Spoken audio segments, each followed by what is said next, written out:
May 1969. 3 American astronauts are hurtling through the void of space, farther from Earth than any human being has ever traveled.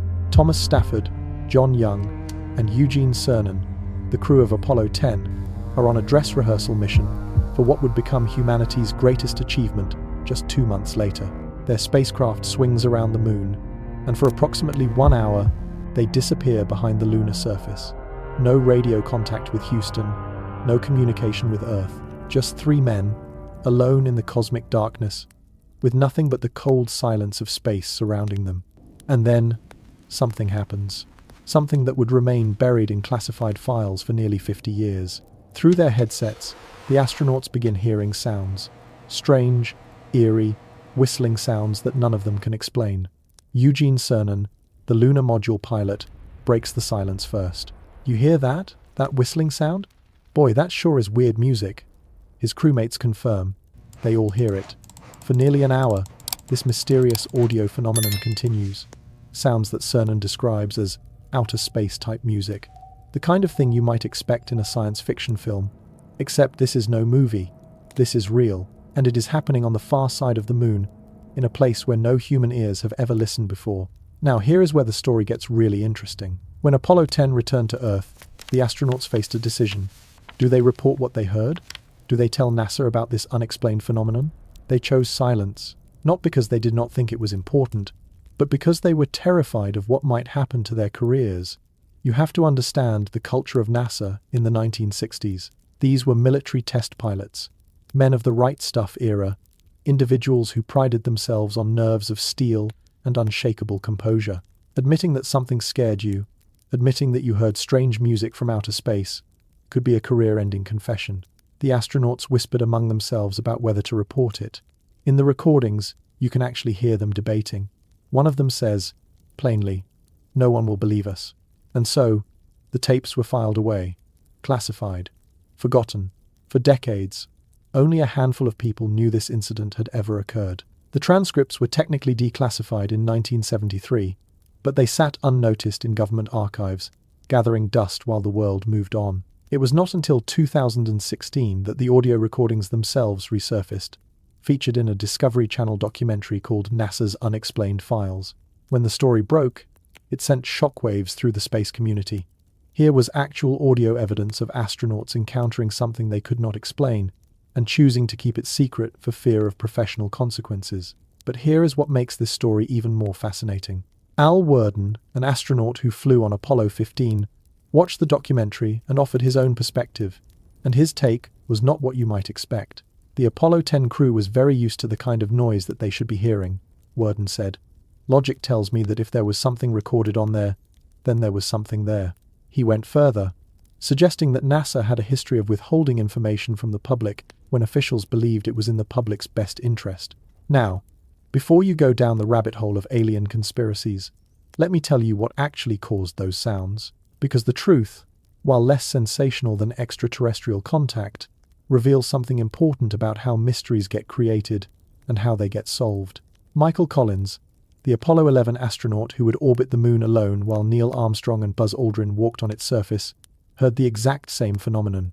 In his memoir, Carrying the Fire, Collins describes encountering an eerie woo-woo sound in his headset. "Had I not been warned about it," Collins wrote, "it would have scared the hell out of me." But Collins had been warned. After the Apollo 10 incident, NASA engineers figured out what was happening. The strange whistling was interference between the VHF radios on the lunar module and the command module.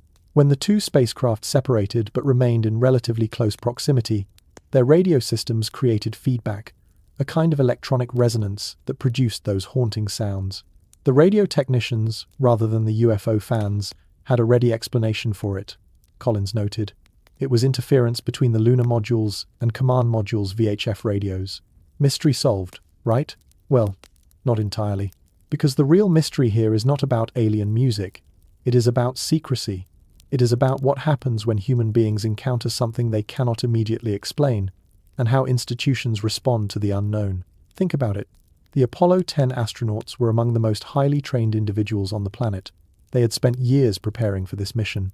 They knew what sounds their equipment should and should not make. And yet, when they heard something unexpected, Their first instinct was to stay quiet, not because they thought it was aliens, but because they feared being labeled as unstable. This tells us something profound about the culture surrounding space exploration. For decades, there has been an unspoken pressure on astronauts to present themselves as perfectly rational, completely unflappable beings.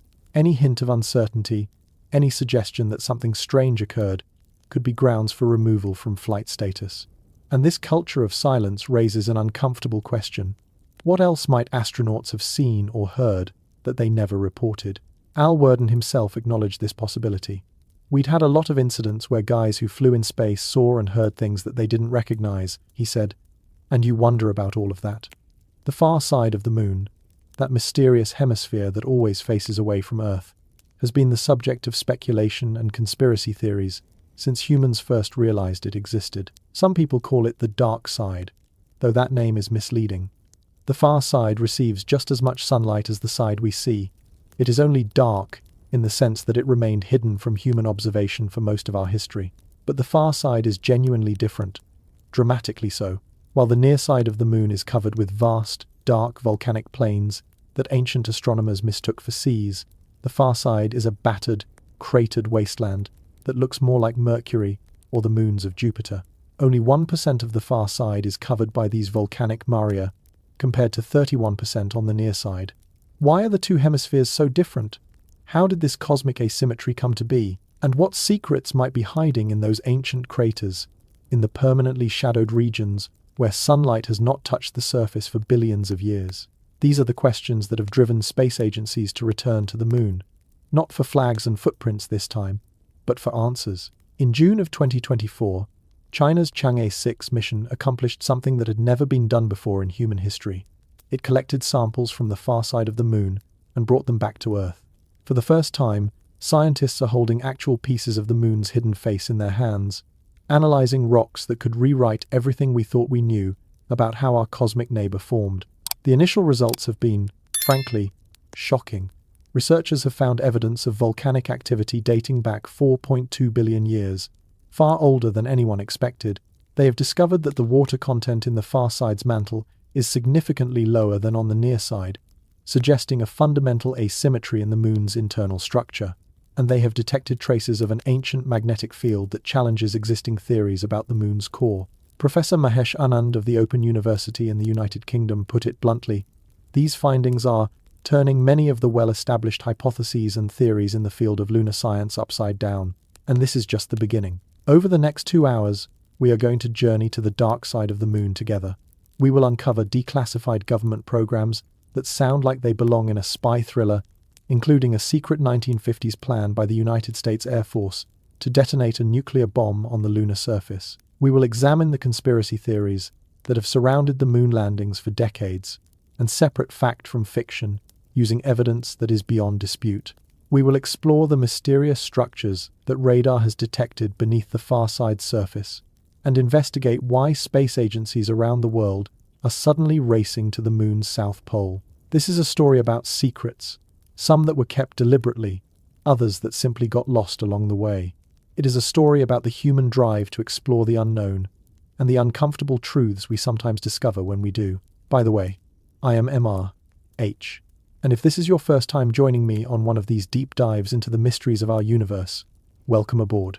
I spend countless hours researching stories like this one, digging through declassified documents, scientific papers, and historical archives to bring you the full picture, not just the sensational headlines. If that sounds like something you want more of, consider subscribing to the channel and hitting that notification bell. That way, you will not miss the next journey into the unknown. Now, where were we? Ah yes, the dark side of the moon. The Apollo 10 incident was just the tip of the iceberg, because, as we will discover, the secrets surrounding our lunar neighbor go far deeper than unexplained sounds in astronaut headsets. They reach back to the very dawn of the space age, to classified military programs and geopolitical rivalries that shaped everything about how humanity first reached for the stars. And some of those secrets were kept hidden for very good reasons. Others, perhaps not. Let us begin at the beginning, with a plan so audacious, so reckless, that even the scientists who worked on it could not believe they were being asked to do it. A plan to nuke the moon. October 4th, 1957. A metal sphere the size of a beach ball streaks across the night sky above America, emitting a steady beep beep beep that can be picked up by amateur radio operators around the world. Sputnik, the Soviet Union's first artificial satellite, has just shattered every assumption the Western world held about technological superiority. In Washington, panic sets in. If the Soviets can put a satellite in orbit, they can put a nuclear warhead anywhere on the planet. The comfortable certainty that America leads the world in science and engineering evaporates overnight. Politicians demand answers, military commanders demand action, and somewhere in the halls of the United States Air Force, someone asks a question that sounds like it belongs in a comic book. What if we detonated a nuclear bomb on the moon? This was not a joke. This was not a thought experiment. This was Project A119, officially titled A Study of Lunar Research Flights, one of the most audacious and disturbing military proposals of the Cold War era. The logic, if you can call it that, went something like this. America needed to demonstrate its technological prowess in a way that would be visible to the entire world. Putting a satellite in orbit was impressive, but the Soviets had already done that. Landing on the moon was years away, but detonating a nuclear weapon on the lunar surface, that would create a flash of light visible to the naked eye from Earth. That would show Moscow and the world that the United States was not to be underestimated. The Air Force reached out to the Armor Research Foundation in Chicago, where some of the top nuclear physicists in the country were working. A young scientist named Leonard Reifel was tasked with leading the study. His job was to determine whether such a mission was feasible and what the effects of a nuclear explosion on the moon would be. Reifel assembled a team of brilliant minds, including a graduate student at the University of Chicago, who would later become one of the most famous scientists in history, Carl Sagan. Yes, that Carl Sagan, the man who would go on to host Cosmos, to inspire millions with his vision of humanity's place in the universe, to advocate passionately for nuclear disarmament. In 1958, his job was to calculate how the dust from a nuclear explosion would disperse across the lunar surface. The project team studied the problem seriously. They considered using a W-25 nuclear warhead, a relatively small device with a yield of about 1.7 kilotons. They calculated trajectories, blast effects, and visibility. They determined that the best target would be the terminator, the line dividing the lit and dark portions of the moon, where the flash would be most dramatically visible against the contrast of shadow and light. The explosion would obviously be best on the dark side of the moon, Reifel later explained, and the theory was that if the bomb exploded on the edge of the moon, the mushroom cloud would be illuminated by the sun. Think about that for a moment. In the late 1950s, serious people in positions of authority genuinely considered blowing up a portion of Earth's only natural satellite for propaganda purposes, not for science, not for defense, for show. The project produced at least 8 classified reports before it was finally cancelled in 1959. Air Force officials ultimately decided that the risks outweighed the benefits, not because they had moral qualms about nuking a celestial body, but because the public relations disaster of a failed mission could be catastrophic. What if the rocket exploded on the launch pad? What if it veered off course and struck something else? And besides, actually landing humans on the moon would be far more impressive than simply bombing it. Here is the truly remarkable part. This program remained completely secret for nearly 4 decades. The American public had no idea their government had ever contemplated such a thing. It was not until the mid-1990s that writer Keith Davidson stumbled upon evidence of the project while researching a biography of Carl Sagan. Davidson discovered that Sagan had mentioned 2 classified papers from Project A119 in an application for an academic fellowship, a revelation that Reifel later confirmed constituted a breach of national security. When Davidson's biography was published in 1999, the existence of Project A119 became public knowledge. The reaction was exactly what you might expect. Nuclear historian David Lowery called the proposal obscene, adding that if the plan had been carried out, we would never have had the romantic image of Neil Armstrong taking one giant leap for mankind. All 8 original reports from Project A119 were destroyed in 1987.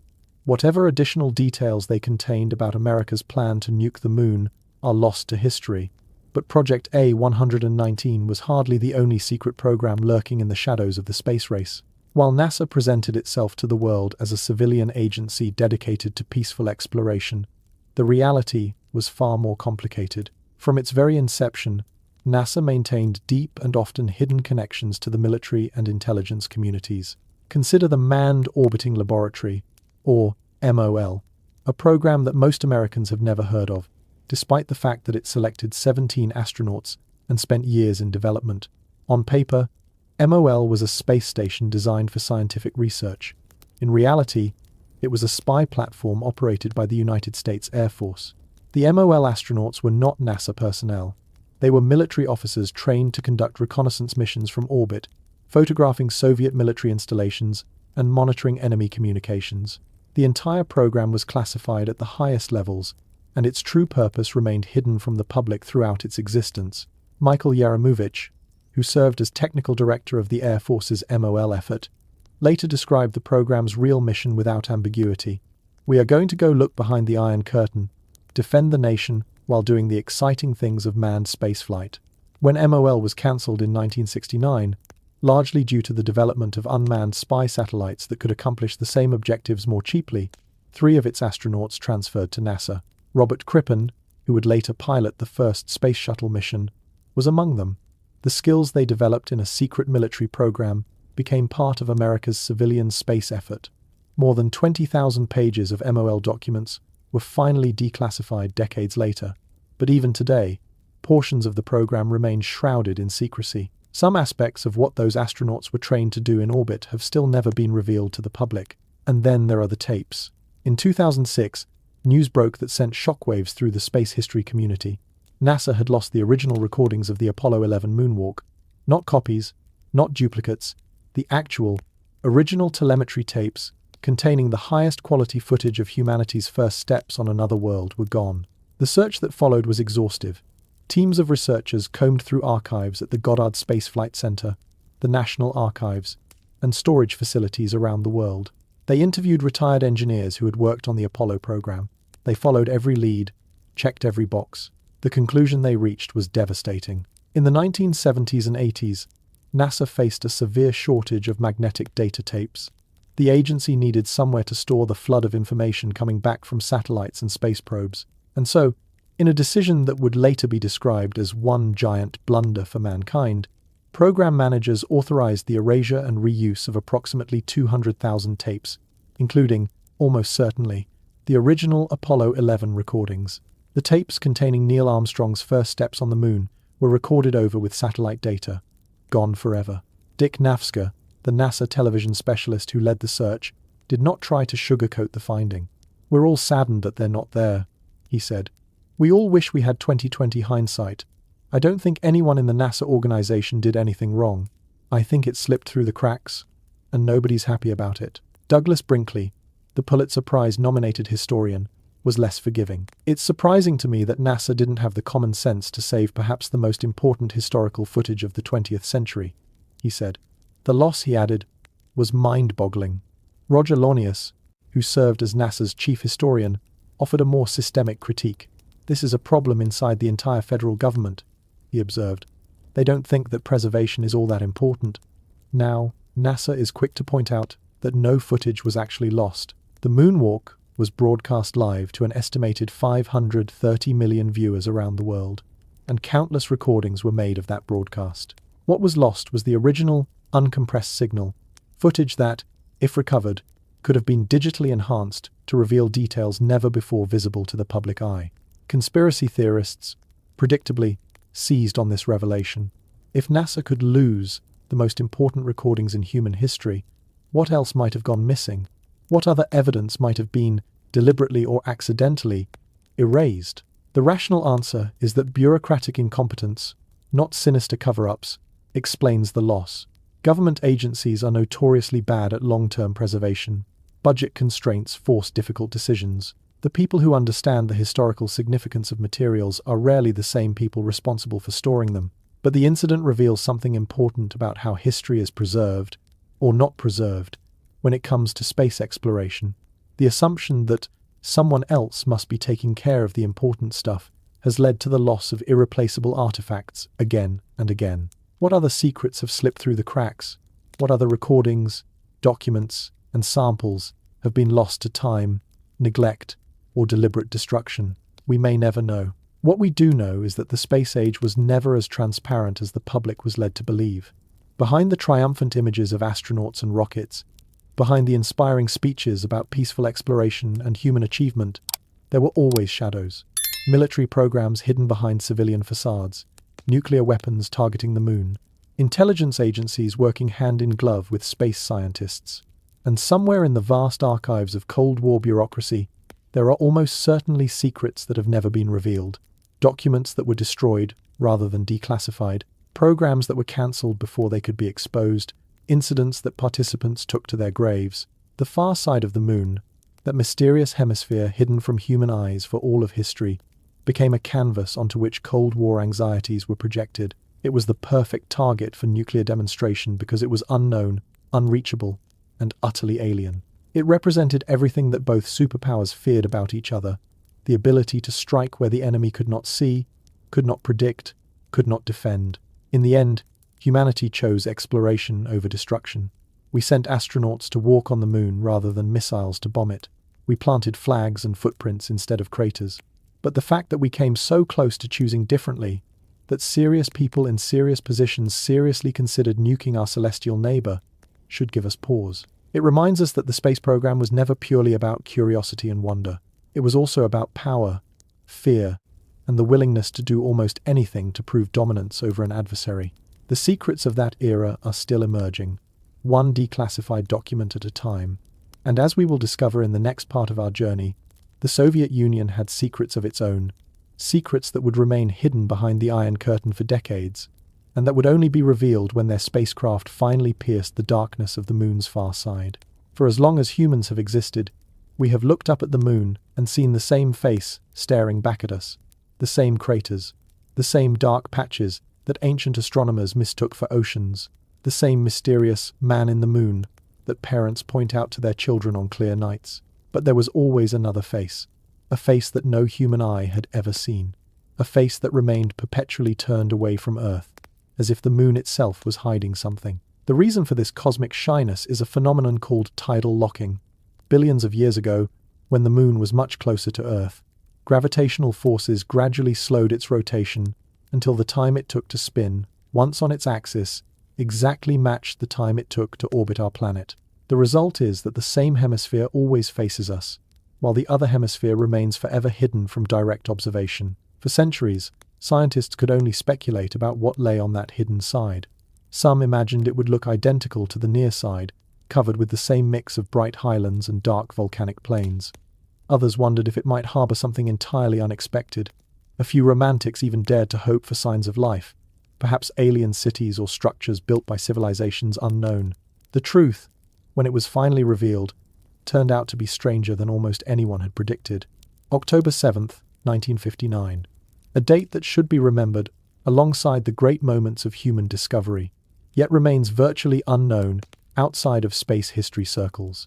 On that day, a Soviet spacecraft called Luna 3 was swinging around the far side of the moon, its cameras pointed at a landscape that no earthly instrument had ever photographed. Back in the Soviet Union, teams of exhausted engineers huddled around radio receivers, waiting to see if their audacious gamble would pay off. The mission had already been plagued with problems.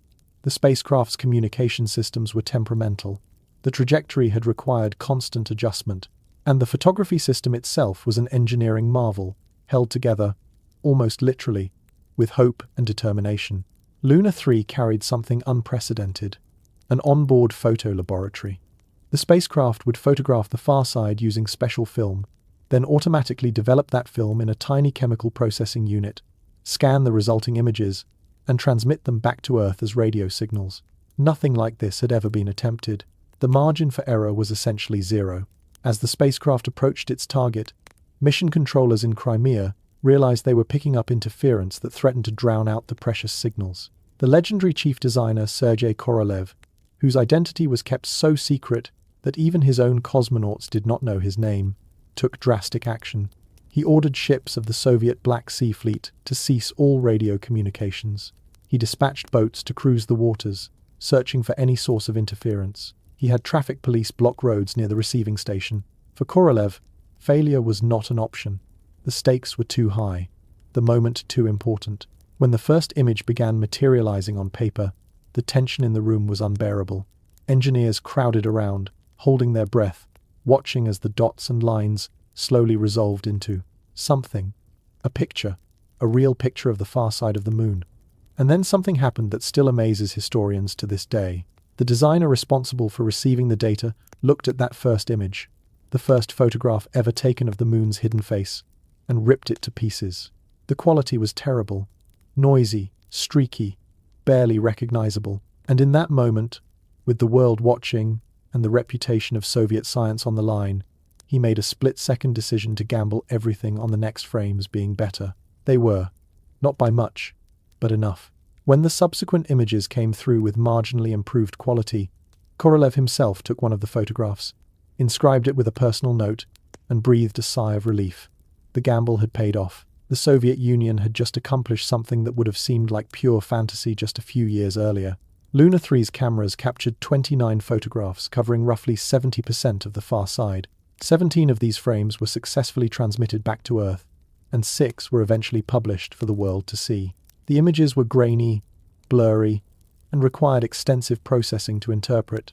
But what they revealed shocked the scientific community. The far side of the moon looked nothing like the near side. Where the familiar face of the moon featured vast, dark plains, the so-called maria, or seas, the far side was almost entirely absent of these features. Instead, it presented a battered, crater-pocked surface that looked ancient and violent. The smooth, dark regions that gave the near side its distinctive appearance were virtually non-existent on the hidden hemisphere. Only about 1% of the far side was covered by maria. Compare that to 31% on the near side. The difference was so dramatic, so unexpected, that scientists initially struggled to explain it. The Soviets, having captured these first images, claimed the traditional right of discoverers to name what they had found. And so the features of the lunar far side bear Russian names to this day. Craters named after Soviet scientists and heroes, a sea called Mare Moscoviense, the Sea of Moscow. There is a delicious irony buried in this story that most people do not know. The film that captured humanity's first glimpse of the moon's far side was not Soviet-made. It was American. During the mid-1950s, the United States had been conducting high-altitude reconnaissance over Soviet territory using unmanned balloons called Genetrix. These balloons carried cameras loaded with specially designed film engineered to withstand extreme temperatures and radiation exposure at high altitudes. Soviet air defenses shot down many of these balloons, and their payloads were recovered and analyzed. When Soviet engineers tested the captured American film, they discovered it was superior to anything being manufactured in the USSR at the time. It could handle the harsh conditions of space far better than domestic alternatives. And so, in one of history's stranger twists, the photographs that gave the Soviet Union its greatest propaganda victory in the early space race were taken on film, manufactured by their American rivals. The Luna 3 images raised more questions than they answered. Why was the far side so different?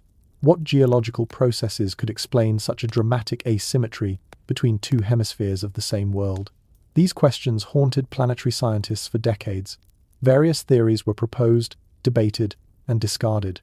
It was not until the 21st century that researchers began assembling a coherent picture of what had happened, and the answer turned out to involve events of almost unimaginable violence. The moon, scientists now believe, was born in catastrophe. Roughly 4.5 billion years ago, a Mars-sized object slammed into the young Earth with such force that it vaporized rock and hurled debris into orbit. This material coalesced to form the moon, which initially orbited much closer to our planet than it does today, perhaps 10 to 20 times closer. At that distance, the gravitational forces were immense. The moon became tidally locked almost immediately, with one face permanently oriented toward the still molten Earth. And this is where the asymmetry begins. The early Earth was a hellscape, a world of magma oceans and temperatures exceeding 2,500 degrees Celsius. The side of the moon facing this inferno was bathed in radiant heat, kept partially molten long after the far side had begun to cool and solidify. This temperature difference had profound consequences. As the far side cooled faster, its crust thickened. Certain elements, particularly aluminum and calcium, continued to vaporize from the still hot near side and condense on the cooler far side, adding to the crustal thickness there. The result was a fundamental structural imbalance.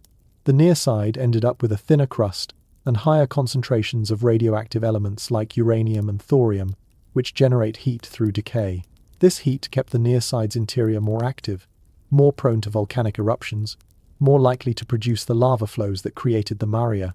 The far side, with its thicker crust, was more resistant to volcanic activity. Magma had a harder time reaching the surface, so while the near side was being resurfaced by lava flows, the far side retained its ancient, battered appearance, a frozen record of the violent bombardment that characterized the early solar system. But this is only part of the story. In 2022, researchers at Brown University proposed an additional mechanism that could explain the asymmetry. They pointed to the South Pole Aitken Basin, one of the largest impact craters in the entire solar system, stretching nearly 2,500 kilometers across and plunging more than 8 kilometers deep into the lunar surface. This titanic impact, which occurred around 4.25 billion years ago, would have generated a massive plume of heat that propagated through the moon's interior. According to computer simulations, this heat wave would have pushed radioactive and heat-producing elements toward the near side, concentrating them in the region that would become known as the Procellarum creep terrain. Creep, an acronym for potassium, rare earth elements, and phosphorus, represents a peculiar chemical signature found almost exclusively on the moon's near side. Its presence has puzzled scientists for decades. The South Pole Aitken impact theory offers an elegant explanation. That ancient catastrophic event redistributed the moon's internal chemistry, creating the asymmetry we observe today. The implications are profound. The moon we see in the night sky, the familiar face with its maria and mountains, is not representative of the moon as a whole. It is an anomaly, a hemisphere shaped by unique geological circumstances. The far side, hidden from our view, preserves a more ancient and perhaps more authentic record of lunar history. This is why the far side has become such a priority for space agencies around the world. It offers a window into the past that the near side cannot provide. In January of 2019, China accomplished something that no nation had ever achieved, landing a spacecraft on the far side of the moon. Chang'e 4 touched down in the von Karman crater, located within the South Pole Aitken Basin, and deployed a small rover named U-22. The technical challenges were formidable. Because the far side never faces Earth, direct radio communication is impossible. China had to first launch a relay satellite, Queqiao, to a special position beyond the moon, where it could bounce signals between the lander and ground controllers. This added layer of complexity helps explain why no one had attempted a far side landing before. What Chang'e 4 and its rover discovered was remarkable. Ground-penetrating radar revealed multiple layers beneath the surface, at least 5 distinct strata of volcanic rock, along with evidence of ancient impact craters buried deep underground. The data suggested a far more complex geological history than anyone had anticipated, but the truly historic moment came 5 years later. In June of 2024, Chang'e 6 succeeded, where every previous mission had stopped short. It did not just land on the far side. It collected samples, nearly 2 kilograms of lunar soil and rock, sealed them in a return capsule, launched them back into orbit, and delivered them safely to Earth. For the first time in human history, scientists could hold pieces of the moon's hidden face in their hands. The samples came from the Apollo Basin, a crater within the larger South Pole Aitken structure. Scientists hoped they might contain material from the lunar mantle, rock excavated from deep below the surface by ancient impacts, offering clues about the moon's internal composition that surface samples alone could never provide.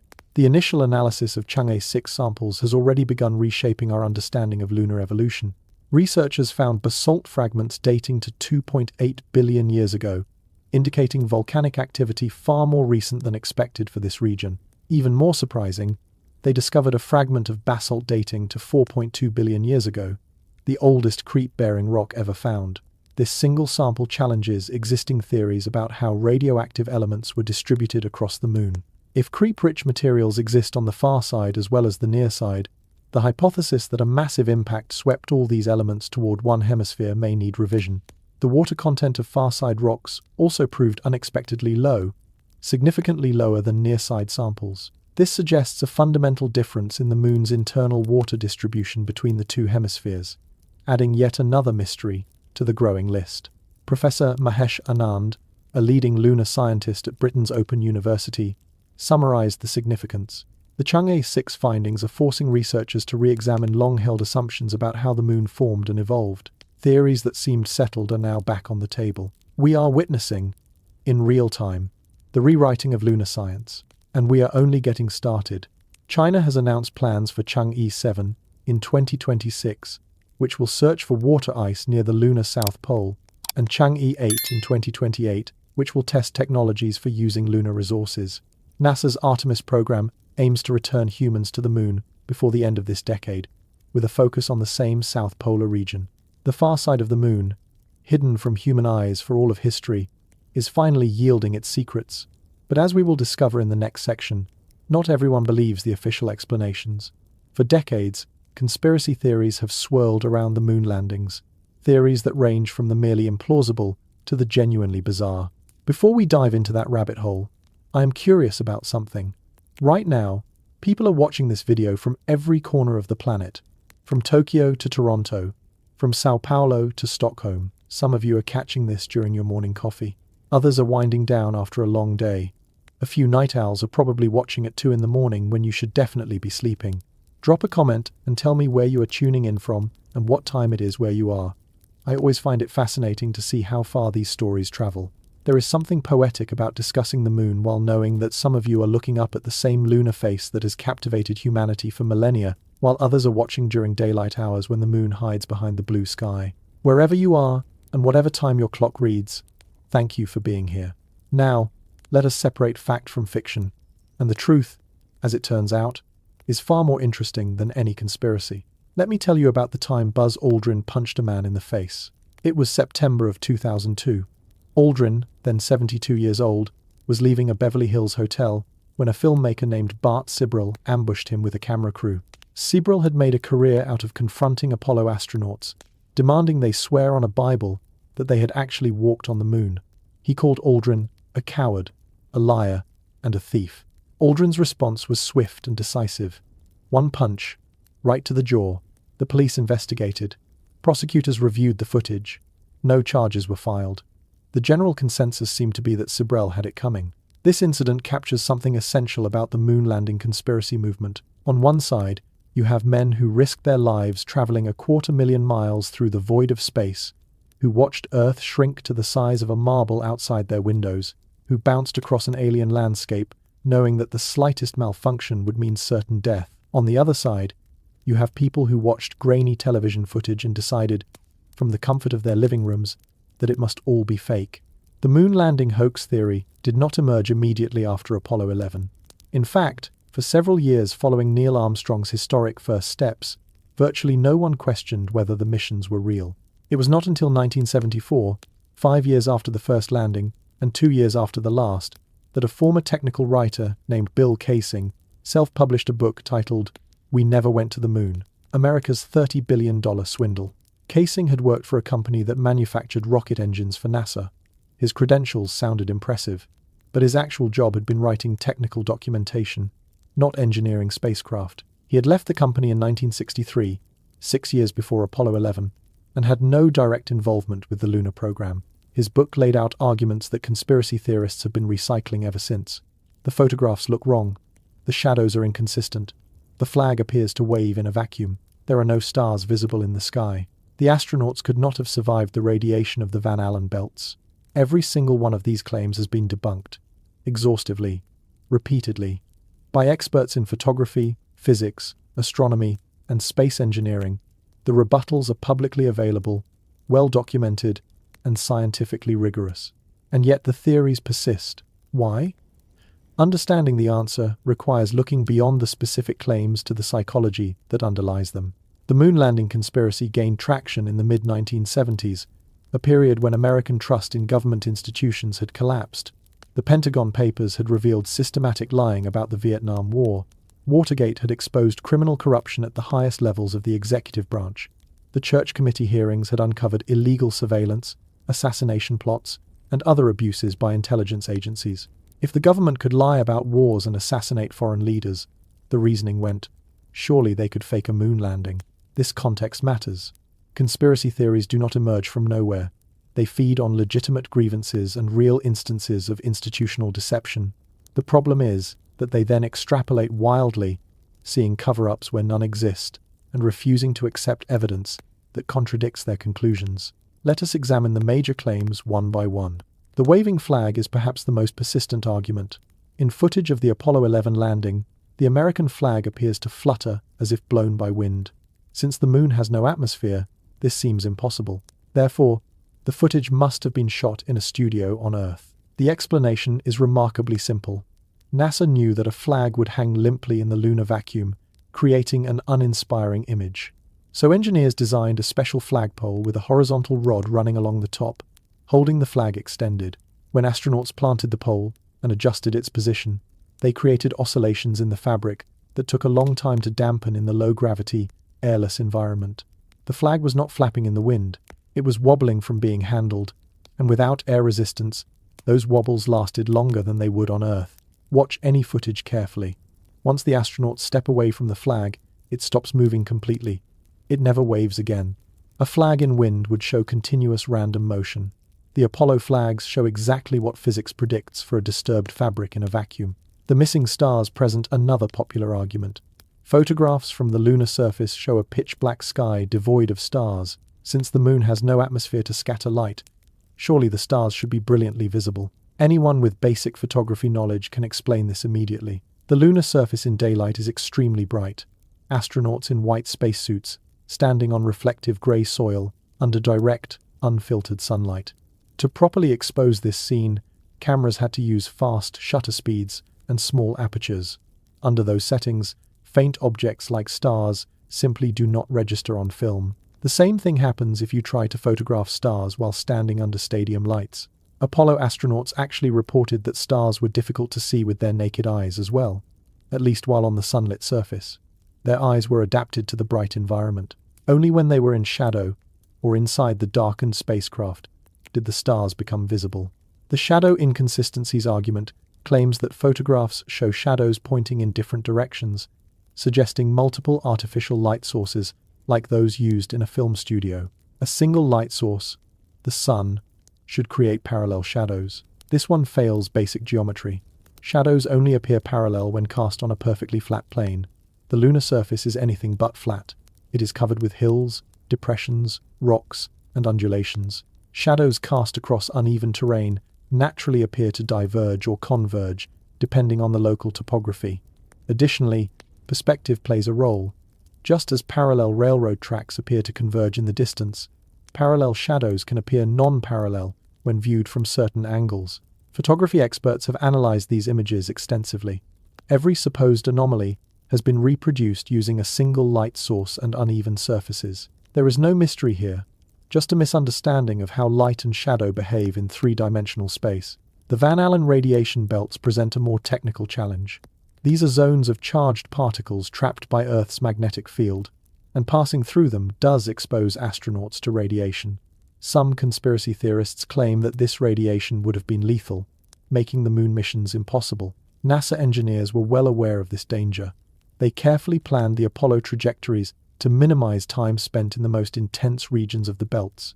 The spacecraft hulls provided some shielding, and crucially, the exposure times were brief. Astronauts passed through the belts in roughly 30 minutes, accumulating radiation doses that were elevated but not immediately dangerous. The total radiation exposure for Apollo astronauts was roughly equivalent to a few chest X-rays. Not pleasant, and potentially increasing long-term cancer risk, but nowhere near lethal. This was a calculated risk that astronauts knowingly accepted. To claim that radiation made the missions impossible is to ignore the actual physics of the Van Allen belts and the engineering solutions that addressed them. Perhaps the most elaborate theory involves filmmaker Stanley Kubrick. According to this narrative, NASA recruited Kubrick, fresh off the success of 2001, A Space Odyssey, to direct fake moon landing footage in a secret studio. Various versions of the story claim that Kubrick left hidden confessions in his later films, that he was murdered to keep the secret, or that he negotiated the right to film The Shining at a special location in exchange for his services. There are so many problems with this theory that it is difficult to know where to begin. First, the film technology of 1969 could not have produced convincing fake footage. Slow-motion techniques of that era left telltale artifacts. The continuous, uninterrupted shots of astronauts moving in lunar gravity would have been essentially impossible to fake using contemporary methods. Modern visual effects experts have analyzed the footage and concluded that faking it would have been harder than actually going to the moon. Second, the supposed hidden messages in Kubrick's films are examples of pareidolia, the human tendency to see patterns where none exist. People have found confessions by selectively interpreting ambiguous imagery while ignoring everything that contradicts their theory. Third, and most damning, is the sheer scale of the conspiracy required. The Apollo program employed approximately 400,000 people across thousands of contractors and suppliers. Hardware was tracked, telemetry was recorded, samples were collected. The Soviet Union, America's bitter rival, desperate for any propaganda victory, monitored the missions with their own tracking stations and never disputed their authenticity. If the landings were faked, the Soviets would have known. They had the technical capability to track the spacecraft. They had every motivation to expose American deception. Their silence is perhaps the most powerful evidence that the missions were real. And speaking of evidence, let us talk about what we actually have. 382 kilograms of moon rocks were brought back by Apollo astronauts. These samples have been studied by scientists around the world, including researchers in countries that had no political reason to support American claims. The rocks have unique characteristics, specific isotope ratios, micrometeorite impact patterns, chemical compositions that could not have been faked or found on Earth. Geologists can distinguish lunar samples from terrestrial rocks immediately. Laser-ranging reflectors were placed on the lunar surface by Apollo 11, 14, and 15. Scientists regularly bounce laser beams off these reflectors to measure the Earth-Moon distance with millimeter precision. The reflectors are exactly where NASA said astronauts placed them. Anyone with sufficiently powerful equipment can verify this independently. Photographs from orbit provide visual confirmation. Since 2009, NASA's Lunar Reconnaissance Orbiter has been photographing the Moon in unprecedented detail. The images clearly show the Apollo landing sites, including the descent stages of the lunar modules, the scientific equipment left behind, and even the tracks left by astronauts walking on the surface. But NASA is not the only one with cameras in lunar orbit. India's Chandrayaan spacecraft, Japan's Selene probe, and China's Chang'e orbiters have all photographed the Moon at high resolution. China, in particular, has no incentive to support American propaganda. Yet their images confirm everything NASA has claimed. The conspiracy theory requires believing that hundreds of thousands of people have maintained perfect secrecy for over 50 years, that the Soviet Union chose not to expose a deception that would have been the greatest propaganda coup in history, that scientists worldwide have somehow been fooled or bought off, that multiple independent space agencies are all participating in the cover-up. The alternative explanation, that Apollo astronauts actually flew to the Moon and walked on its surface, requires believing only that human beings accomplish something extraordinarily difficult and dangerous. Occam's razor suggests an obvious conclusion. But here is what fascinates me about conspiracy theories. They persist not because the evidence supports them, but because they fulfill a psychological need. They offer a sense of special knowledge, of being among the enlightened few who see through the lies. They provide simple explanations for a complex and often confusing world. They create communities of believers who reinforce each other's convictions. In a strange way, moon landing deniers and genuine lunar scientists share something in common, a deep fascination with Earth's celestial companion. The difference is that scientists channel that fascination into careful observation and rigorous analysis, while conspiracy theorists channel it into elaborate narratives that feel true even when they are not. The real secrets of the Moon, its violent birth, its asymmetric hemispheres, its hidden water deposits, are far more interesting than any conspiracy theory. They do not require believing that thousands of people are lying. They only require paying attention to what careful research has revealed. And as we are about to discover, some of those revelations involve structures buried deep beneath the lunar surface, structures that radar has detected but humans have never seen. Unlike conspiracy theories, these mysteries are grounded in actual data. The hidden face of the Moon is still yielding surprises, and some of them are genuinely strange. Imagine you could see through solid rock. Imagine pointing an instrument at the ground and watching as layers of hidden history revealed themselves. Ancient craters buried under billions of years of debris, rivers of frozen lava stacked like pages in a book, the scars of cosmic collisions that occurred before complex life existed on Earth. This is not science fiction.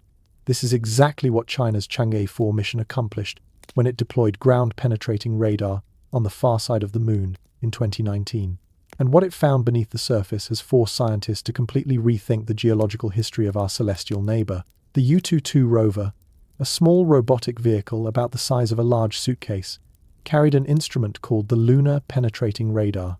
As it trundled across the floor of the von Karman crater, this radar sent pulses of radio waves into the ground and listened for echoes bouncing back from subsurface structures. The technique is similar to how bats navigate in darkness or how submarines detect objects underwater, except U-22 was mapping features buried hundreds of feet beneath the lunar regolith. The data that came back told an astonishing story. Beneath what appeared to be a relatively uniform grey surface, the radar revealed 5 distinct layers of volcanic rock, each representing a separate eruption event from the Moon's distant past. These layers were not thin coatings of lava. They were substantial flows, some extending 40 meters deep, stacked one atop another, like geological pancakes. But the most striking discovery lay even deeper. At approximately 300 meters below the surface, roughly 1,000 feet down, the radar detected the unmistakable signature of a buried impact crater. Not a small divot, but a substantial basin surrounded by a halo of ejected material, the frozen splash pattern of an ancient cosmic collision. This crater had been completely invisible from the surface. No hint of its existence appeared in orbital photographs. It had been buried so thoroughly by subsequent geological activity that only radar could reveal its presence.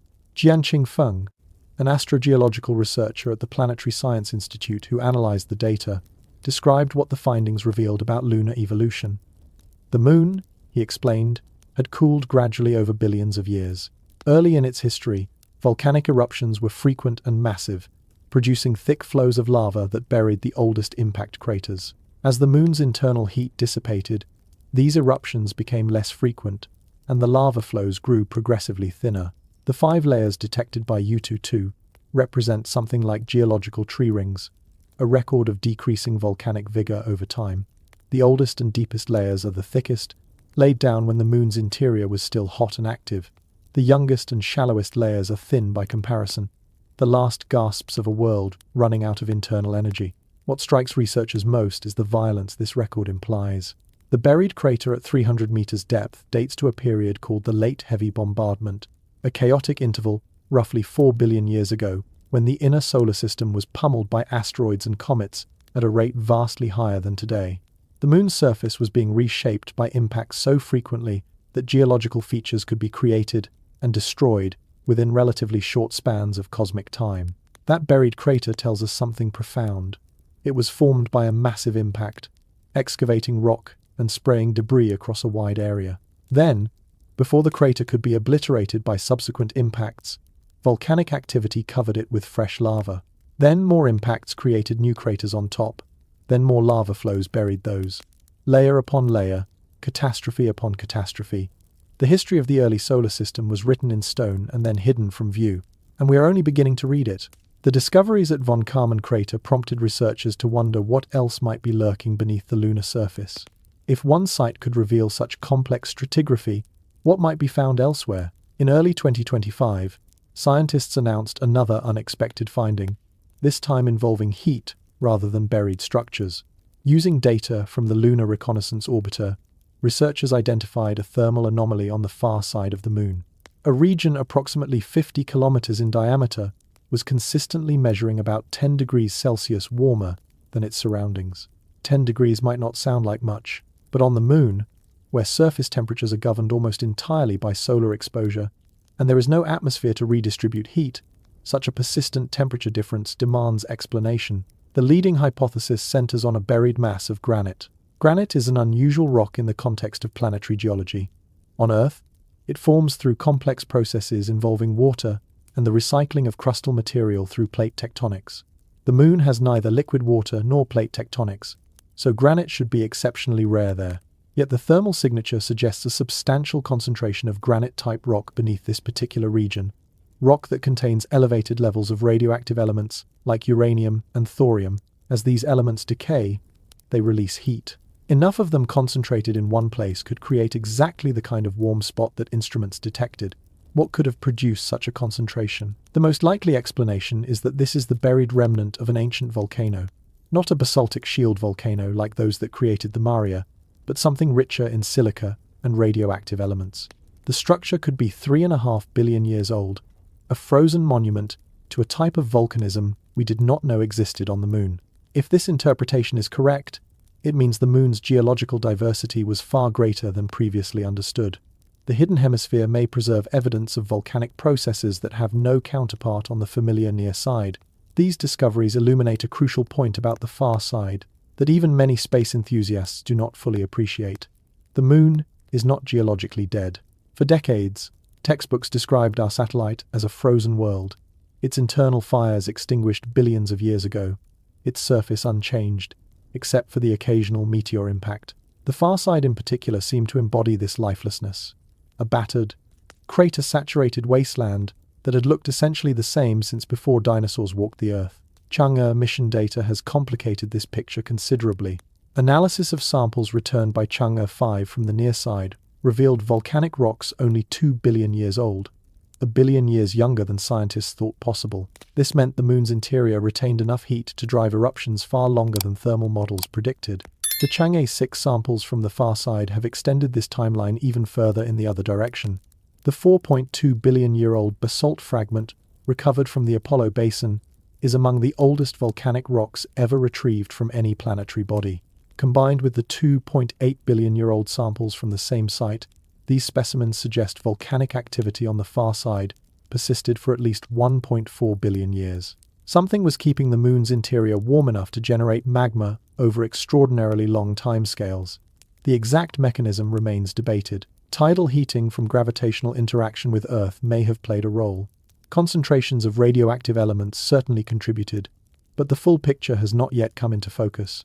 The possibility of residual heat deep within the Moon raises intriguing questions about what might still be happening far below the surface. While no active volcanism has been detected, some researchers have not entirely ruled out the existence of remaining pockets of magma, reservoirs of molten rock that might, under the right circumstances, still find pathways to the surface. This is speculative, but not absurd. In 2019, scientists detected a mass anomaly beneath the South Pole Aitken Basin, an enormous concentration of dense material buried beneath the largest crater on the far side. Some analyses suggest this could be metal from the asteroid that created the basin, sunk into the mantle and preserved for billions of years. Others propose it might be an unusually dense accumulation of magma ocean remnants. Whatever it is, it represents a significant chunk of the Moon's mass that we cannot directly observe. Its presence affects lunar gravity in measurable ways, creating perturbations that spacecraft must account for when navigating near the South Pole. The South Pole Aitken Basin itself remains one of the most scientifically valuable locations in the entire solar system. At roughly 2,500 kilometers in diameter and more than 8 kilometers deep, it is among the largest confirmed impact structures anywhere. The collision that created it excavated material from deep within the Moon, potentially exposing mantle rocks that would otherwise be inaccessible. Chinese scientists recently determined that this cataclysmic impact occurred 4.25 billion years ago, providing a precise anchor point for understanding the timeline of major collisions in the early solar system. Because the Moon preserves impact craters far better than the geologically active Earth, studying the South Pole Aitken Basin offers insights into a period of cosmic violence that our own planet has long since erased. Samples from this region may contain material from the lunar mantle, rock that originated dozens of kilometers below the surface and was blasted out by the ancient impact. Analyzing such samples could reveal the composition of the Moon's deep interior, answering questions about how our satellite formed and evolved that have persisted since the Apollo era. The structures beneath the far side are not alien artifacts or secret bases. They are something far more remarkable, a preserved record of processes that shaped the early solar system, waiting patiently for billions of years until technology advanced enough to reveal them. Every new radar scan, every returned sample, every thermal measurement adds another piece to a puzzle that we are only beginning to assemble. The far side of the Moon is not merely a collection of craters, it is an archive written in stone and silence, holding answers to questions we have barely learned to ask. And there may be another treasure hidden in those permanently shadowed craters, one that could determine whether humanity establishes a permanent presence beyond Earth, water. Here is a number that should reshape how you think about space exploration: $10,000. That is roughly what it costs to launch a single kilogram of material from Earth's surface into low orbit. Getting that same kilogram to the moon multiplies the expense several times over. A liter of water, just over 2 pounds, would cost tens of thousands of dollars to deliver to a lunar base. Now imagine you are trying to establish a permanent human presence on the moon. Your astronauts need water to drink, obviously, but they also need water for hygiene, for growing food, for cooling equipment. And here is where it gets really interesting. Water can be split into hydrogen and oxygen through electrolysis. Oxygen for breathing, hydrogen for rocket fuel. A self-sustaining lunar outpost would require enormous quantities of water. Shipping it all from Earth would be economically impossible. The entire endeavor would collapse under its own logistical weight, unless, of course, the water was already there. For most of human history, the moon was assumed to be bone dry. The Apollo astronauts brought back hundreds of kilograms of lunar samples, and initial analysis found no trace of water. The rocks were desiccated, baked by billions of years of solar radiation and temperature extremes. The moon, scientists concluded, was as arid as any place in the solar system. This consensus began to crack in 2008. Researchers at Brown University decided to re-examine Apollo samples using technology that had not existed during the original analysis. They focused on tiny beads of volcanic glass embedded in the lunar soil, microscopic spheres formed during ancient eruptions. Using modern spectrometry techniques, they detected something unexpected: hydrogen, locked inside the glass beads. Evidence that the moon's interior was not completely anhydrous after all. This finding opened the floodgates. In 2009, India's Chandrayaan-1 spacecraft carried a NASA instrument called the Moon Mineralogy Mapper into lunar orbit. The device analyzed how the surface absorbed and reflected different wavelengths of light, searching for spectral signatures that would indicate specific minerals. What it found sent shockwaves through the planetary science community. Water, or more precisely, water molecules and hydroxyl groups chemically bound to minerals across broad swaths of the lunar surface. Not pools or lakes, nothing so dramatic, but genuine water locked into the chemistry of lunar soil. The discovery was confirmed by subsequent observations from multiple spacecraft. The moon was not dry. It had water. The question became, how much and where? The answer pointed towards some of the most extreme environments on the lunar surface. Near the moon's poles, the geometry of sunlight creates peculiar conditions. Because the moon's axis is nearly perpendicular to the plane of its orbit, the sun never rises very high above the horizon at polar latitudes. Crater floors near the poles can remain in permanent shadow, not just nighttime darkness, but perpetual darkness that has lasted for billions of years. These permanently shadowed regions are among the coldest places in the solar system. Temperatures can plunge below -250 degrees Celsius, colder than the surface of Pluto. At such temperatures, water ice is stable. It does not sublimate into vapor. It simply sits there, frozen, potentially for eons. Scientists began to suspect that water molecules, delivered by comets, deposited by solar wind interactions, or released by volcanic activity, might have migrated to these polar cold traps over geological time and accumulated there. The permanently shadowed regions could be natural freezers, preserving water ice that would have been destroyed anywhere else on the moon. Testing this hypothesis required getting creative. In 2009, NASA launched a mission called LCROSS, the Lunar Crater Observation and Sensing Satellite. The plan was audacious: deliberately crash a spent rocket stage into a permanently shadowed crater near the South Pole, then fly a trailing spacecraft through the resulting debris plume to analyze its composition. The target was Chang'e crater, chosen for its persistent darkness and hints of hydrogen detected by earlier orbital surveys. On October 9, 2009, the rocket stage slammed into the crater floor at roughly 9,000 kilometers per hour. The impact blasted approximately 350 metric tons of debris into the sunlight above the crater rim. 4 minutes later, the LCROSS spacecraft flew through the plume, its instruments working frantically to capture data before it too crashed into the surface. The findings were definitive. Water, actual water ice. Roughly 100 kilograms of water vapor was detected in the debris cloud. Additional analysis revealed other volatile compounds: carbon dioxide, carbon monoxide, ammonia, mercury, and various sulfur compounds. The shadowed crater was not just cold, it was chemically rich, a repository of materials that might have been accumulating for billions of years. The implications were profound. Water ice exists at the lunar poles, not just traces, but potentially significant deposits. The moon could supply its own water for future human explorers, but the discoveries did not stop at the poles. In 2020, NASA announced findings that surprised even optimistic researchers. Using data from the Stratospheric Observatory for Infrared Astronomy, SOFIA, a modified Boeing 747, carrying a telescope that operates above most of Earth's atmospheric water vapor, scientists detected water on the sunlit surface of the moon, not at the poles, not in permanent shadow, on terrain exposed to direct solar radiation. The detection came from Clavius Crater, a large formation visible from Earth near the moon's southern limb. SOFIA identified a spectral signature at 6 micrometers wavelength, a fingerprint unique to molecular water, distinct from hydroxyl or other compounds that might mimic it.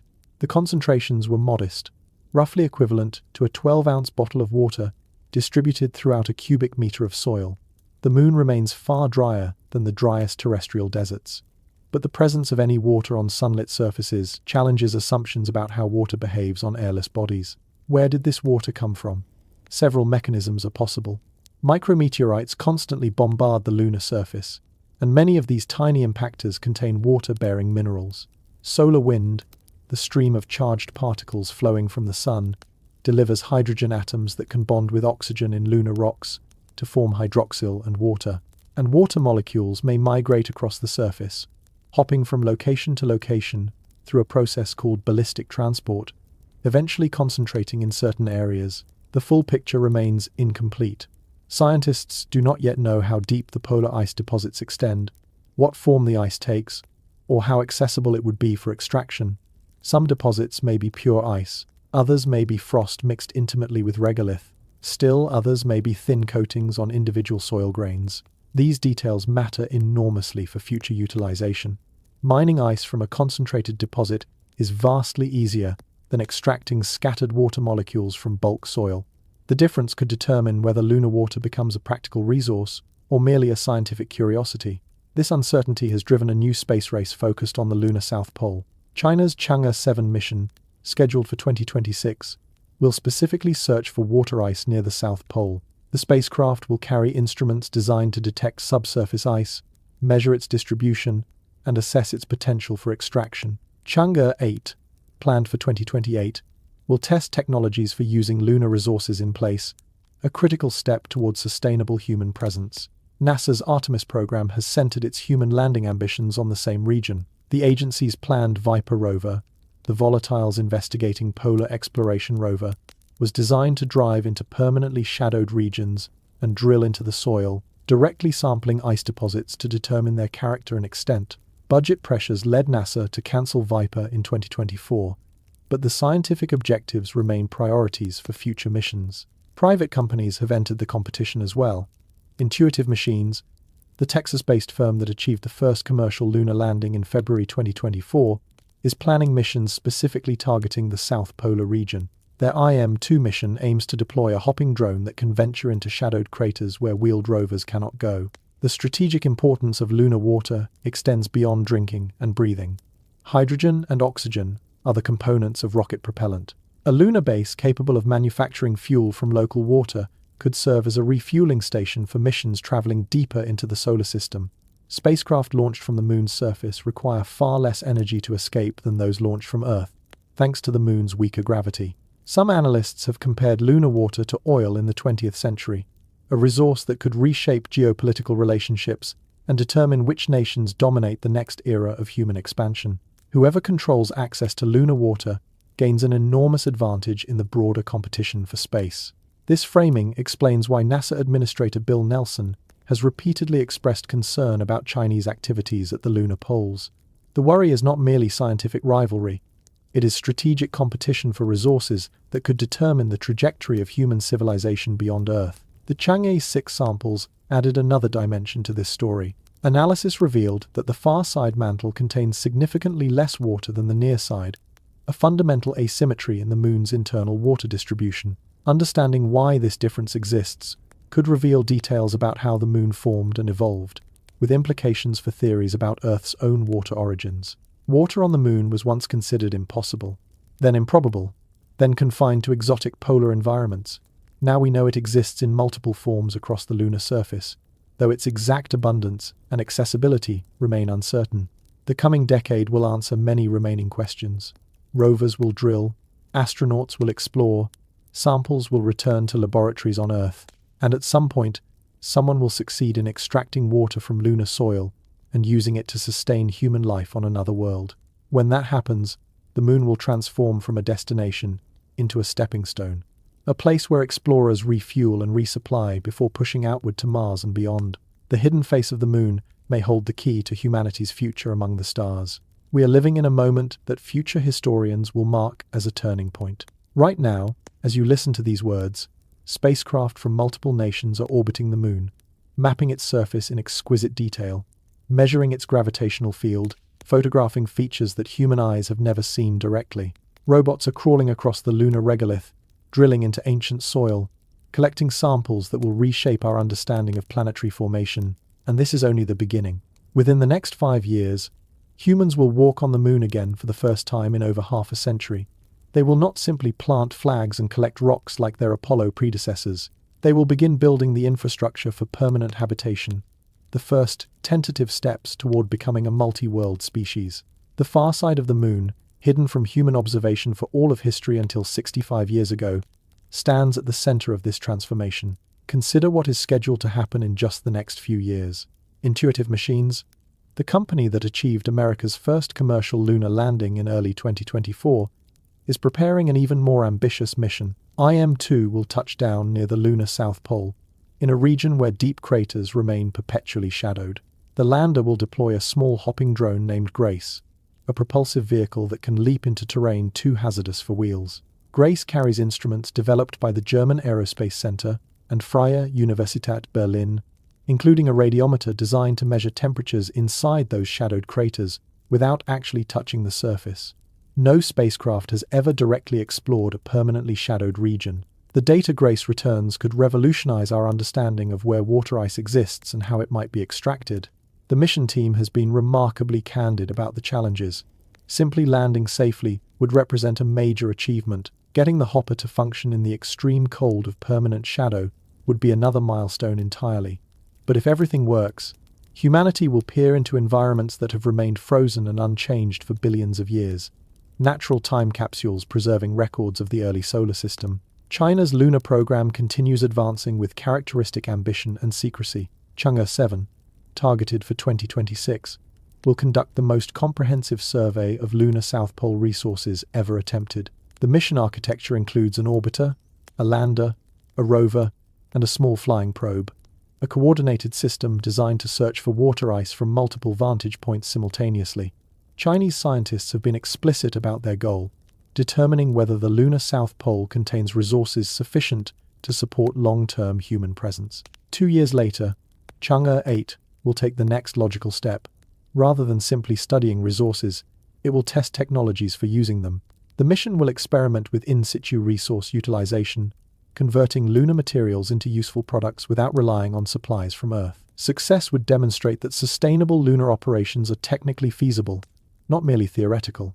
These missions feed into China's broader plan for an international lunar research station, a permanent crewed facility that Beijing hopes to establish at the lunar South Pole during the 2030s. Russia has signed on as a partner, along with several other nations. The station would represent China's first permanent human presence beyond low Earth orbit, a direct challenge to American dominance in space exploration. NASA's Artemis program pursues parallel objectives with different timelines and partnerships. Artemis 3, currently scheduled for 2026, aims to land the first woman and first person of color on the lunar surface. The landing site will be near the South Pole, providing opportunities to study permanently shadowed regions and search for water ice. Unlike Apollo missions that lasted mere days, Artemis envisions increasingly extended stays that will eventually transition into continuous presence. The agency has selected SpaceX's Starship vehicle as the human landing system, a choice that ties NASA's lunar ambitions to the most ambitious rocket development program in history. Starship's massive payload capacity could enable infrastructure deployment that would have been impossible with smaller vehicles. Landing habitats, power systems, and scientific equipment in single missions, rather than across multiple launches, could dramatically accelerate the establishment of permanent facilities. Beyond government programs, a constellation of private ventures is targeting the moon. Several companies are developing lunar landers for commercial and scientific customers. Others are designing rovers, habitation modules, power systems, and resource extraction equipment. The commercial space sector sees the moon not as a destination for occasional visits, but as a market, a place where services will be bought and sold, where profits can be generated, where economic activity will eventually become self-sustaining. This commercialization raises questions that have not yet been fully resolved. Who owns lunar resources? What rules govern their extraction? How will competing nations and companies coordinate their activities to avoid conflict? The Outer Space Treaty of 1967 prohibits national sovereignty over celestial bodies, but does not clearly address resource rights. The Artemis Accords, championed by the United States, attempt to establish norms for responsible behavior, including provisions for extracting and using space resources, but China and Russia have declined to sign. The legal framework for lunar development remains uncertain, with potentially serious implications as activities intensify. Beyond resource extraction, the far side of the moon offers unique scientific opportunities that cannot be replicated anywhere else. Radio astronomers have dreamed for decades of placing telescopes on the lunar far side. Shielded from Earth's increasingly noisy radio environment by the moon's bulk, instruments there could detect faint signals that are completely invisible from our planet's surface or orbit. The most tantalizing target is radiation from the cosmic dark ages, the period roughly 400,000 years after the Big Bang, when the universe had cooled enough for atoms to form, but before the first stars ignited. During this epoch, hydrogen atoms throughout the cosmos emitted radio waves at a specific frequency. Those signals have been traveling through space ever since, stretched to longer wavelengths by the expansion of the universe. Detecting this primordial radiation could reveal details about the early universe that no other observation can provide. But from Earth or near-Earth space, interference from human technology drowns out the faint cosmic whispers. Only from the far side of the moon, where an entire world blocks terrestrial radio noise, might such observations become possible. Several proposals for far-side radio telescopes are under development. China has discussed incorporating radio astronomy capabilities into future Chang'e missions. NASA has funded conceptual studies for deployable arrays that could be landed robotically. The technical challenges are substantial. Deploying and operating sensitive instruments on a surface with extreme temperature swings without any direct communication link to Earth. But the scientific payoff would be extraordinary. Other far-side science opportunities include cosmic ray observatories, unaffected by Earth's magnetic field, gravitational wave detectors, isolated from seismic noise, and long-term astronomical observations from a stable platform with no atmosphere or light pollution. The hidden hemisphere may become humanity's window onto the universe. Yet perhaps the most profound questions awaiting answers concern the moon itself. Why exactly does one face always point toward Earth? The textbook explanation involves tidal locking, but the mechanics of how this particular hemisphere ended up facing us remain somewhat mysterious. The asymmetry between the two sides may have influenced which face became locked in place, but we do not yet fully understand the sequence of events. What created the vast compositional differences between the near and far sides? Recent discoveries have complicated rather than resolved this question. The South Pole Aitken impact hypothesis explains some observations but conflicts with others. Chang'e. 6 samples suggest creep. Rich materials exist on the far side as well as the near side, challenging models that placed all such materials in a single region. Does any geological activity continue deep within the moon? The discovery of relatively recent volcanism has pushed the timeline of lunar activity much closer to the present than anyone expected. While no active processes have been detected, the interior thermal state remains poorly constrained. Future seismic networks deployed across the surface could reveal whether the moon is truly dormant or merely sleeping.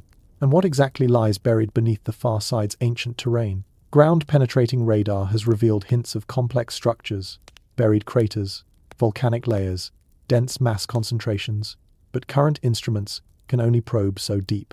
Future missions with more powerful sensors may reveal features that present technology cannot detect. Every answered question generates new mysteries. Every returned sample raises additional puzzles.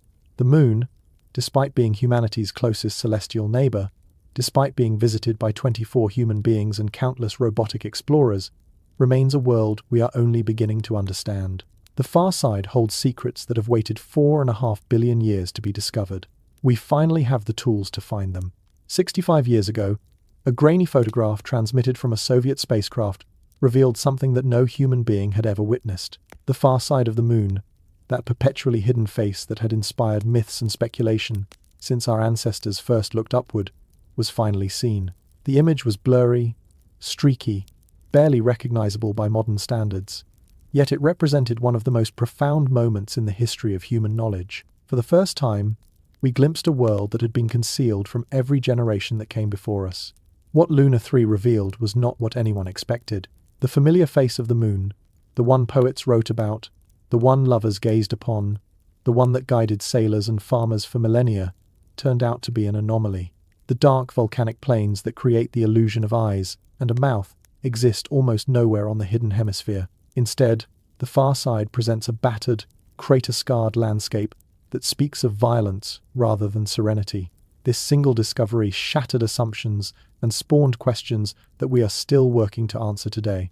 In the decades since that first photograph, we have sent orbiters to map every crater and mountain. We have landed rovers that crawled across the ancient regolith, tasting the soil and listening for echoes from buried structures. We have retrieved actual pieces of the far side and brought them home for analysis in laboratories around the world. Each mission has deepened the mystery even as it resolved previous puzzles. We now know that the moon was born in catastrophe, a collision so violent that it vaporized rock and reshaped the destiny of our planet. We know that the two hemispheres cooled differently, creating an asymmetry that persists to this day. We know that volcanism continued far longer than anyone predicted, that water exists in forms we never imagined, that structures lie buried beneath the surface, waiting to reveal their secrets. And we know that some secrets were kept deliberately. Project A119 reminds us that the moon was not always viewed as a destination for peaceful exploration. In the paranoid calculus of Cold War rivalry, it was a target, a place to demonstrate destructive capability, to intimidate adversaries, to project power across 250,000 miles of void. The fact that cooler heads prevailed, that we chose footprints over fireballs, represents a choice that was not inevitable. The Apollo tapes remind us that institutional memory is fragile. The most important footage in human history was erased to make room for satellite data, lost through bureaucratic oversight rather than malicious intent. What other records have disappeared through similar negligence? What knowledge has slipped through the cracks of time and changing priorities?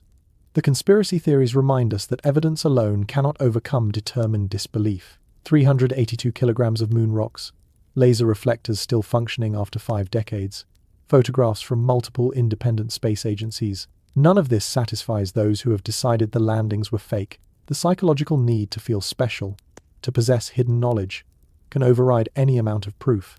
But the truth is far more remarkable than any conspiracy. 12 human beings have walked on the surface of another world. They traveled farther from home than any members of our species had ever ventured, trusting their lives to engineering and mathematics, to the accumulated knowledge of generations. They looked back at Earth hanging in the black sky and understood, in a way that photographs cannot convey, just how small and precious our pale blue dot really is. The far side of the moon witnessed their passage, even if we could not watch from home. It recorded their radio transmissions, absorbed the vibrations of their footsteps, preserved the tracks of their rovers in soil that has not been disturbed by wind or water for billions of years. Those traces remain there still, undisturbed, waiting. Soon, new footprints will join them. New rovers will carve fresh tracks across the ancient regolith. New instruments will peer into the darkness of permanently shadowed craters, searching for ice that could sustain human life far from Earth. The race to the lunar South Pole is not merely about scientific priority or national prestige. It is about whether humanity will become a spacefaring civilization or remain forever confined to a single fragile world. The water locked in those frozen craters could provide the fuel and oxygen that make permanent presence possible. The difference between visiting and inhabiting. We stand at a threshold that our ancestors could only dream about. The dark side of the moon was never actually dark. It receives the same sunlight as the face we see. It was only dark to us, hidden, unknown, inaccessible. Now we have pierced that darkness with cameras and radar, with landers and rovers, with human eyes from lunar orbit. What we found was not alien bases or secret government installations. We found something far more wonderful, a frozen record of cosmic history, preserved in stone and silence for 4.5 billion years. A natural laboratory for understanding how worlds form and evolve. A potential stepping stone to the rest of the solar system. The secrets of the moon's far side are becoming our knowledge, and that knowledge is pointing us toward a future among the stars. The hidden face is hidden no more, but the journey is only beginning.